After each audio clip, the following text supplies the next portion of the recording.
नमस्कार, हिमाचल दस्तक में एक बार फिर आपका स्वागत है। मैं हूं आपके साथ मस्तराम डलैल। पेश करते हैं हिमाचल प्रदेश की प्रमुख खबरें। हिमाचल प्रदेश के कैबिनेट मंत्री आज दिल्ली के लिए रवाना हो गए। दिल्ली में कल लोकसभा में नेता प्रतिपक्ष राहुल गांधी के साथ आरडीजी के मुद्दे पर हिमाचल प्रदेश के मंत्रियों की मुख्यमंत्री सहित महत्वपूर्ण बैठक रखी गई है। इसी कड़ी में हिमाचल प्रदेश का पूरा कैबिनेट कल राहुल गांधी के साथ आरडीजी को लेकर चर्चा करेगा। इस दौरान इस पूरे मुद्दे को लेकर भुनाने और इसकी कानूनी लड़ाई लड़ने के साथ साथ लोकसभा में आरडीजी के मुद्दे को पुरजोर उठाने का पर भी मंथन किया जाएगा। हिमाचल प्रदेश के मंत्री आज दिल्ली के लिए शिमला से रवाना हो गए, जबकि मुख्यमंत्री सुखविंदर सिंह सुक्खू आज शाम को ही श्रीनगर से सीधे दिल्ली लौट आएंगे। दरअसल मुख्यमंत्री आज पहले श्रीनगर के लिए रवाना हुए, जहां वे जम्मू कश्मीर के मुख्यमंत्री उमर अब्दुल्ला के साथ सेब पर इंपोर्ट ड्यूटी घटाने के मुद्दे पर महत्वपूर्ण बैठक करेंगे। केंद्र सरकार ने पहले न्यूजीलैंड, फिर यूरोपीय संघ और अब अमेरिका के साथ फ्री ट्रेड एग्रीमेंट पर हस्ताक्षर किए हैं। हिमाचल प्रदेश इस मुद्दे को जम्मू कश्मीर के साथ मिलकर केंद्र सरकार के समक्ष उठाना चाहता है। इसी तरह हिमाचल प्रदेश में बंद किए गए आरडीजी और इसके दुष्परिणामों को लेकर हिमाचल प्रदेश के मुख्यमंत्री जम्मू कश्मीर के साथ इस पूरे मुद्दे पर चर्चा करना चाहता है, ताकि अब्दुल्ला से चर्चा करने के बाद इस पूरे मुद्दे को भी जम्मू कश्मीर और हिमाचल प्रदेश दोनों राज्य की सरकारें दिल्ली में उठा सके। लिहाजा इस पर आज देर शाम को बैठक होगी। फिर 8 बजे के आसपास मुख्यमंत्री दिल्ली के लिए हवाई उड़ान भरेंगे। दिल्ली दौरे के दौरान मुख्यमंत्री केंद्रीय वित्त मंत्री सीतारमण से भी मुलाकात कर सकते हैं और ये कार्यक्रम पूरी तरह से अगर फाइनल हुआ तो केंद्रीय वित्त मंत्री के साथ मुख्यमंत्री के साथ पूरा प्रदेश का कैबिनेट मिलेगा। मुख्यमंत्री ने प्रधानमंत्री नरेंद्र मोदी से मिलने का भी समय मांगा और कहा है कि वे अपने पूरे कैबिनेट के साथ मिलना चाहते हैं। पीएमओ से समय मिला तो दिल्ली दौरे के दौरान पीएम से भी मुलाकात होगी। इसके अलावा राज्यसभा चुनाव को लेकर भी मुख्यमंत्री की केंद्रीय नेतृत्व से बातचीत होगी। सरकार के सामने इस समय 2 बड़े सियासी संकट सामने खड़े हो गए हैं। पहला, हिमाचल प्रदेश मंत्रिमंडल का विस्तार करना है। ये पहली टेंशन है, क्योंकि कैबिनेट में मंत्री का सिर्फ एक पद खाली है, लेकिन एडजस्ट 3 से 4 नेताओं को करना पड़ेगा। सुंदर ठाकुर के अलावा संजय रत्न को भी मंत्री बनाने का दबाव लगातार मुख्यमंत्री पर बढ़ रहा है। इसके अलावा पालमपुर के विधायक आशीष बुटेल की भी प्रबल दावेदारी उभरकर सामने आ रही है। दूसरा संकट राज्यसभा का चुनाव है। पिछली बार कांग्रेस के मनु सिंघवी राज्यसभा कैंडिडेट बने थे। पार्टी विधायकों की आपसी नाराजगी और बाहरी कैंडिडेट होने के कारण कांग्रेस बुरी तरह से चुनाव हार गई थी। हालांकि सुक्खू सरकार ने लोटस ऑपरेशन बचाकर दोबारा चुनावों में वापसी के साथ अपना परचम लहरा लिया था। अब इस पर फिर अग्नि परीक्षा होगी।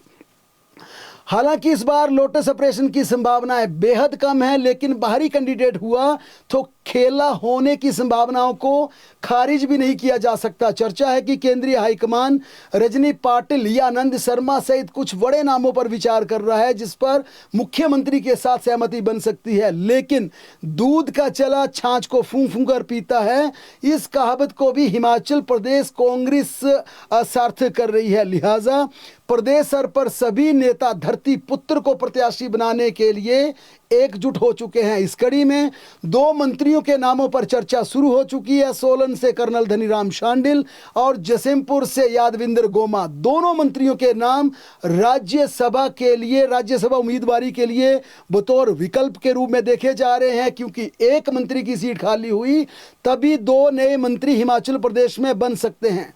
संगठन से जुड़े कार्यकर्ता के तौर पर सीएम के सलाहकारों में गोकुल बुटेल, नरेश चौहान और सुनील बिट्टू की दावेदारी उठ रही है। वरिष्ठता के आधार पर सबसे पहला और मजबूती के साथ नाम प्रतिभा सिंह का सामने आ रहा, जो कि होलीलो से हैं। वीरभद्र सिंह की लेक्सी है, उनका मजबूती के साथ नाम सामने आ रहा है। और इसके बाद अगर वरिष्ठता को देखा जाए तो ठाकुर कौल सिंह और आशा कुमारी के नामों पर भी चर्चा चल रही है। लिहाजा धरती पुत्र को तरजीह मिली तो इन्हीं गिने चुने नामों में से किसी एक के चेहरे पर मोहर लगेगी, कोई एक नाम फाइनल होगा। यही कारण है कि सीएम की राहुल गांधी से मुलाकात राज्यसभा प्रत्याशी के संभावित चेहरे को लेकर भी काफी महत्वपूर्ण है। हिमाचल प्रदेश में जिस प्रकार से आरजेडी के बाद सियासी संकट की आहट तेजी से सुनाई दे रही है, इसी बीच अब विधानसभा का 3 दिन का विशेष सत्र समाप्त होने के बाद राज्य सरकार सख्त फैसलों की ओर बढ़ने लग पड़ी है। और इसका साफ आज उदाहरण शिक्षा मंत्री रोहित ठाकुर की बैठक में देखने को मिला। शिक्षा मंत्री रोहित ठाकुर ने आज शिक्षा विभाग के वरिष्ठ अधिकारियों के साथ बैठक की अध्यक्षता करते हुए शिक्षा में गुणात्मक शिक्षा और इस दिशा में कई बड़े सुधारों में तेजी लाने के निर्देश दिए। उन्होंने कहा, हाल ही में 39 छात्र तथा छात्राओं के विद्यालयों का विलय कर सह शिक्षा संस्थानों में परिवर्तित किया गया है। इसके अतिरिक्त शून्य नामांकन वाले 39 स्कूलों को निरस्त करने के लिए शीघ्र अधिसूचना जारी कर दी जाएगी। यानी हिमाचल प्रदेश के 39 और स्कूल राज्य सरकार बंद करेगी, इसकी नोटिफिकेशन जल्द होगी। उन्होंने निर्देश दिए कि 2 किलोमीटर से अधिक की दूरी तय करने वाले विद्यालयों को समय पर परिवहन भत्ता उपलब्ध करवाया जाएगा, ट्रांसपोर्टेशन का उन्हें लाभ मिलेगा। इसके अतिरिक्त उन्होंने अधिकारियों को गैर सीबीएसई विद्यालयों के विलय के लिए प्रारूप तैयार करने के निर्देश भी दिए। शिक्षा मंत्री ने कहा कि 100 से कम नामांकन वाले महाविद्यालयों, जिन कॉलेजों में छात्रों की संख्या 100 से कम है, उनका भी विलय किया जाएगा, उनको दूसरे कॉलेजेस में शिफ्ट किया जाएगा। लेकिन जो सबसे बड़ा आज मीटिंग में उभर कर बात सामने आई, उसमें यह कहा गया कि राज्य में शिक्षण यानी कि जो एजुकेशनल इंस्टीट्यूशन है और गैर शिक्षण कर्मचारियों जो कि टीचिंग और नॉन टीचिंग स्टाफ है, समायोजन आवश्यकता के अनुसार अन्य संस्थानों में किया जाएगा। ये साफ इंडिकेशन है कि एजुकेशन डिपार्टमेंट के कर्मचारी भी, जिसमें शिक्षण और गैर शिक्षण शब्द का इस्तेमाल किया गया है, उन्हें भी दूसरे डिपार्टमेंट में मर्ज किया जाएगा जहां पर सरप्लस स्टाफ है। क्योंकि यहां पर इंडिकेशन दिया जा रहा, कॉलेजेस भी बंद होंगे, स्कूल भी बंद किए जाएंगे। जब सरप्लस स्टाफ होगा तो उनका दूसरे डिपार्टमेंट में भी समायोजन किया जाएगा। ये बड़ी बात उभर कर सामने आई है, ताकि आरडीजी के बाद जो हिमाचल प्रदेश में सख्त फैसले लेने हैं, उस तरफ इस बैठक में आज इंडिकेशन मिले हैं। शिक्षा मंत्री ने यह भी कहा कि सरकार के निर्णयों से व्यावसायिक पाठ्यक्रमों, शिक्षकों की भर्ती या वर्तमान कर्मचारियों की सेवाओं पर कोई प्रतिकूल असर नहीं होगा। उन्होंने कहा कि इन सुधारों के परिणाम स्वरूप किसी भी कर्मचारी की नौकरी नहीं जाएगी। शिक्षा मंत्री ने कहा कि शिक्षकों की भर्ती के लिए न्यूनतम आयु सीमा 25 साल की जो शर्त रखी गई है, उसे समाप्त कर दिया जाएगा।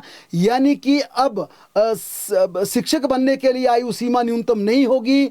कोई भी जो एलिजिबल होगा उसके लिए एज का क्राइटेरिया नहीं होगा, न्यूनतम एज का क्राइटेरिया नहीं होगा। और इस बारे में अब गवर्नमेंट ने आवश्यक कार्रवाई की, आगे प्रक्रिया को अपनाने के भी आज सरकार ने आदेश जारी कर दिए। विधानसभा के 3 दिवसीय सत्र के बाद आज नेता प्रतिपक्ष जयराम ठाकुर बाकायदा प्रेस कॉन्फ्रेंस के लिए सामने आए और उन्होंने शिमला में प्रेस कॉन्फ्रेंस कर प्रदेश सरकार पर जबरदस्त हमला बोला। उन्होंने कहा, प्रदेश में कांग्रेस सरकार बनने के बाद से लगातार केंद्र सरकार से भरपूर सहयोग ले रही है, लेकिन इसके बावजूद केंद्र सरकार और प्रधानमंत्री के खिलाफ गंभीर टिप्पणियां कर जनता का ध्यान भटकाने का प्रयास किया जा रहा। उन्होंने कहा, वास्तविक मुद्दा यह नहीं है कि केंद्रीय बजट में आरडीजी का उल्लेख हुआ या नहीं, बल्कि असल प्रश्न यह है कि जब यह ग्रांट हिमाचल प्रदेश को मिल रही थी, तब भी राज्य सरकार वित्तीय संकट का रोना रो रही थी। उन्होंने कहा, मुख्यमंत्री के जवाब के दौरान कई तथ्य गलत ढंग से प्रस्तुत किए गए। जब विपक्ष ने उन्हें सुधारने के लिए बोलने का अवसर मांगा तो अनुमति नहीं दी गई। ऐसी स्थिति में विरोध स्वरूप भारतीय जनता पार्टी के विधायकों को सदन के बेल में आना पड़ा। उन्होंने कहा, मुख्यमंत्री बार बार ये स्वीकार कर चुके हैं कि आने वाले समय में आर्थिक संकट बढ़ सकता है, गारंटियां पूरी करना कठिन हो जाएंगी, विकास कार्य प्रभावित होंगे, कर्मचारियों के वेतन, पेंशन और डीए का दबाव बढ़ सकता है। उधर जयराम ठाकुर की इस प्रेस वार्ता के तुरंत बाद राजस्व मंत्री जगत सिंह नेगी ने भी पूरी तरह से पलटवार किया। सचिवालय में आज मीडिया से बातचीत करते हुए नेता प्रतिपक्ष जयराम ठाकुर पर उन्होंने तीखा पलटवार करते हुए कहा कि भाजपा को प्रदेश विरोधी करार दिया जाने में कोई यहां पर उन्हें आपत्ति नहीं है। जगत सिंह नेगी ने कहा, नेता प्रतिपक्ष लगातार झूठ बोल रहे हैं, जबकि राजस्व घाटा अनुदान सरकार का नहीं बल्कि प्रदेश की जनता का अधिकार है। उन्होंने कहा, सदन में भाजपा नेताओं से स्पष्ट रूप से पूछा गया कि क्या वह हिमाचल प्रदेश को राजस्व घाटा अनुदान मिलने के पक्ष में है, लेकिन इस पर भाजपा विधायकों ने एक शब्द तक नहीं कहा। उनका कहना था कि प्रदेश के लोग कोई खैरात नहीं मांग रहे, ये उनका हक है। जगत सिंह नेगी ने कहा कि राज्य राज्य सरकार अपने अधिकारों की लड़ाई लड़ रही है और इसमें जनता का जबरदस्त राज्य सरकार को सहयोग मिल रहा है। हिमाचल प्रदेश कांग्रेस के प्रदेशाध्यक्ष विनय कुमार ने भी नेता प्रतिपक्ष जयराम ठाकुर पर पलटवार करते हुए कहा कि अगर उन्हें आरडीजी बहाल करने पर प्रदेश सरकार का कोई सहयोग नहीं देना है तो कम से कम प्रदेश में किसी भी झूठ व भ्रम की स्थिति में पैदा करने की कोशिश ना करें। हिमाचल प्रदेश में बाहरी राज्यों से आने वाले वाहनों की एंट्री फीस 30 रुपए से लेकर 230 रुपए प्रति वाहन बढ़ा दी गई है। राज्य सरकार ने नई दरें नोटिफाई कर दी हैं जो कि 1 अप्रैल 2026 से लागू हो जाएंगी। सरकार ने प्राइवेट कार यानी निजी कार, जीप, वैन और हल्के मोटर वाहनों पर लगने वाली एंट्री फीस 70 रुपए से बढ़ाकर सीधे 170 रुपए कर दी है और इसी तरह छोटी बसों, बड़ी बसों, ट्रकों का भी जो उनकी एंट्री है उसका शुल्क बढ़ा दिया है। हिमाचल प्रदेश के एक नायब तहसीलदार और स्टाफ के कर्मचारियों को बीमारी का बहाना बनाकर छुट्टी पर जाना महंगा पड़ गया, क्योंकि दरअसल में नायब तहसीलदार साहब और उनके कर्मचारियों पर यह आरोप लगाया कि वे बीमारी का बहाना बनाकर दूसरे राज्य में घूम गए थे। दरअसल यह मामला पोमटा साहब के माजरा उप तहसील के कार्यालय से जुड़ा है। कहा गया कि नायब तहसीलदार व अन्य कर्मचारी बाहरी राज्यों में घूमने गए थे। बताया ये जा रहा है कि नायब तहसीलदार साहब ने बीमारी के लिए छुट्टी ली थी, लेकिन वह 6 के करीब कर्मचारियों के साथ दूसरे राज्य में घूमने गए थे। मामला एसडीएम पोमटा गुंजीत सिंह चीमा के संज्ञान में आते ही उन्होंने माजरा के नायब तहसीलदार को कारण बताओ नोटिस जारी कर दिया। इसके अलावा कर्मचारियों से भी जवाब तलब किया गया है।